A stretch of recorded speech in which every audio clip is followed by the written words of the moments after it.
Hey guys, thought I'd make a quick video here.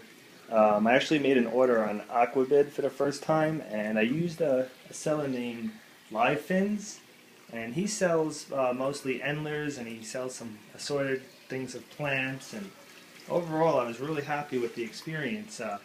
I ordered black bar Endlers and also tiger Endlers, and in this white bucket are my black bar Endlers. Some of them, they're kind of small right now, but I'm drip acclimating them right now because I'm going to put them in this 10-gallon tank. Also, he sent me, I guess, I'm not sure if this is duckweed or frog bit, but he sent me some of these plants as well. That was kind of something he just threw in. I'm pretty happy about it because I'm probably going to make an order of some plants from him as well for some of my other tanks. But in here are these were tiger endlers.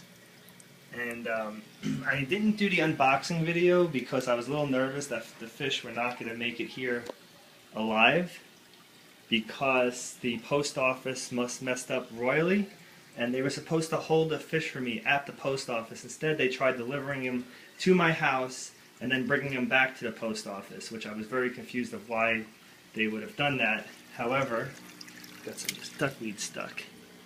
Okay. I'm just not sure of why they would have done that.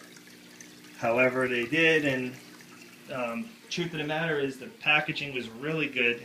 The insulation was really good. I mean, I live in Phoenix, and it was about 106 to 110, depending on where you are in Phoenix. And at the end of the day, these fish are all alive and well. I did have two losses on my tiger endlers.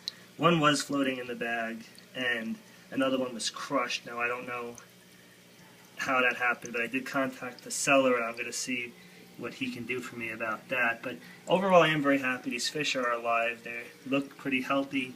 Like I said, I'm drip acclimating, and what he does is he ships in a kind of a breeder bag, what they call it, and you're not supposed to put the bag in the water to acclimate it because it will suffocate the fish. So I'm drip acclimating it so they can pretty much say that, the water that they came in now is turning into the water in the tank that they're going in. Just safe. But for other news, here's my two 10-gallon tanks that I'm going to be setting up these endlers. I'll be trying to breed these and see how big I can grow the colonies. I'm going to keep them separated so I have the same type of endler in each tank. But I picked up these two tanks. Now, here's a good point of how you can get things really cheap on Craigslist. And actually, one of these 10 gallons came in with this deal. It was a college kid that went to ASU, and he was selling a 55-gallon tank on Craigslist for $30.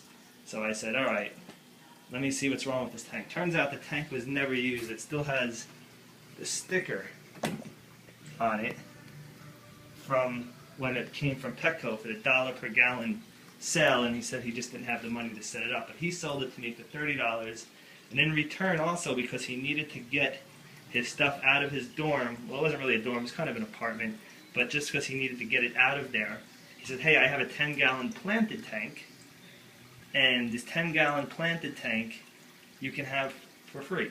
So I got a 10-gallon tank. This had plenty of plants in there. It had a lot of Java fern and things like that, really basic stuff that he was growing with CFL bulbs, and it looked really nice. And I actually have it in my larger tank, and I will make a video later about that. But overall, I mean, $30 for a 55-gallon tank and a 10-gallon tank with plenty of plants.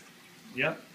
And to top that off, a little bit of a bonus, I have a 40-gallon breeder here that on my way home from making this purchase, somebody was just throwing this out.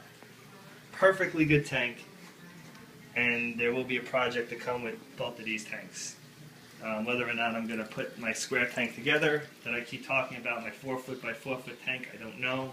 To be honest with you, the 40-gallon breeder, because it's 3 feet long and it's about the same height as my 50-gallon tank, I might do a 4-foot by 3-foot tank with this, or I might just fill these tanks up too and start breeding fish out of these as well. This room right now I'm just going to be using for experiments, as far as breeding fish and seeing what I can do, how successful I can be with it.